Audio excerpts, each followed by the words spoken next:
Underlined by favourite saluting. They're ready to go.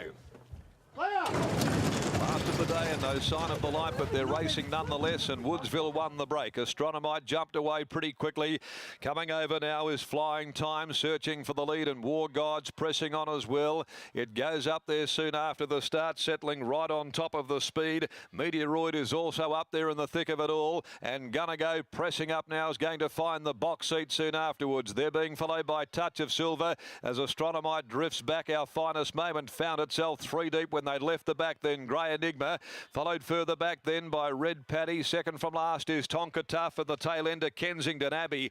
700 left to travel in the last here at Belmont Park, and the field started to string out behind Flying Time, who was rolling as they come to the corner. Stone had Flying Time at the 600 clear by 1. The Bolton Sprint winner War God second.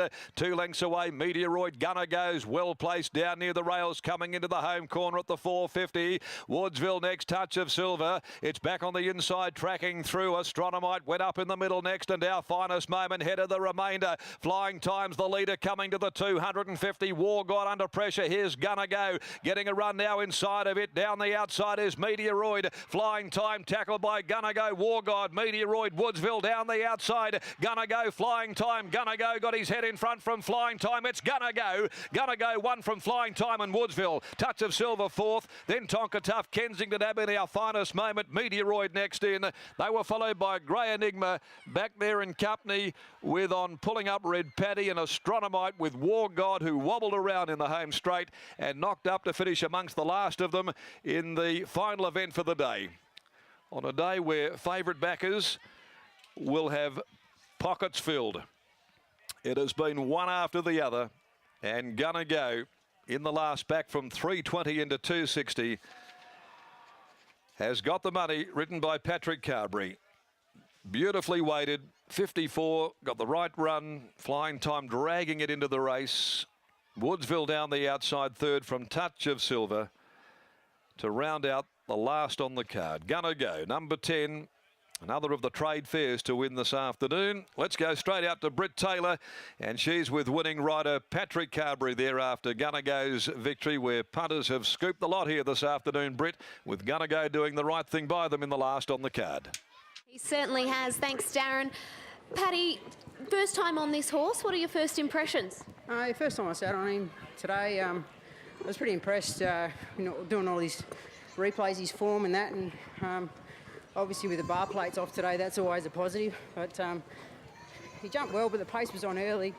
Just had to dig him up a little bit,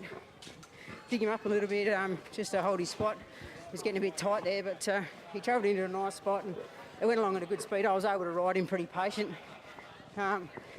He took the run really nicely, a tight gap, and he kept finding the line good. The leader kept digging in, but he kept finding the line good.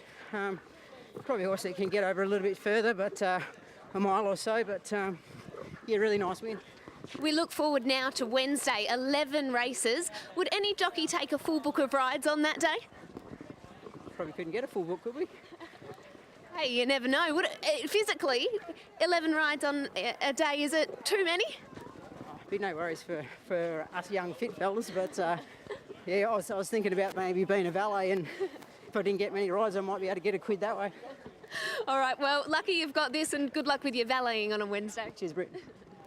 Well done to Jason Pateman as well. Gonna Go. Well, he finally breaks through, and the punters cheer because every favourite wins, but that was a well-deserved victory from your fella. Yeah, it's great to get the win, and the bloke that got the quaddie up there in the grandstand jumping around, I think you'll get $10. Well, that's what racing's all about, isn't it? Yeah, at least he got it.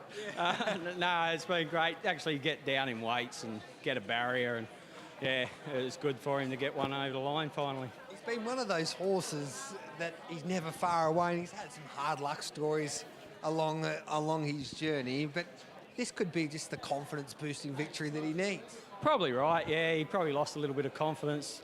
Last prep, a few things went wrong with him, and this prep he ran into a couple of real sharp ones that wouldn't be out of place over East, you wouldn't think. Galaxy Star and Enticing Star, and I thought, like I said before the race, I thought we'd dodge them and go into a 66, and all of a sudden we get 60 and a half and barrier 13, and yeah, I think it'd be nice if they could have a few more of these 78 races. It'd be great for these sort of horses. It's like Oh, Wes says they're like the old welters back in the day. They're great races, very close.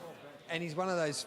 It was one of those races too that suited him today because they did go quick, but he was able to get into a nice rhythm. Yeah, because he's such a big horse. When they do, if you go through his wins, it's always usually when there's a decent pace on, and you're right, he just gets into his big rhythm and he just grinds away. Well done, mate. Thanks a lot. There's Jason Pateman there, and he deserved to win a race there with Gonna Go, and Gonna Go had been knocking on the door in his previous couple of starts. Well, that wraps up a big day here at Belmont Park. It was a Belmont Oaks.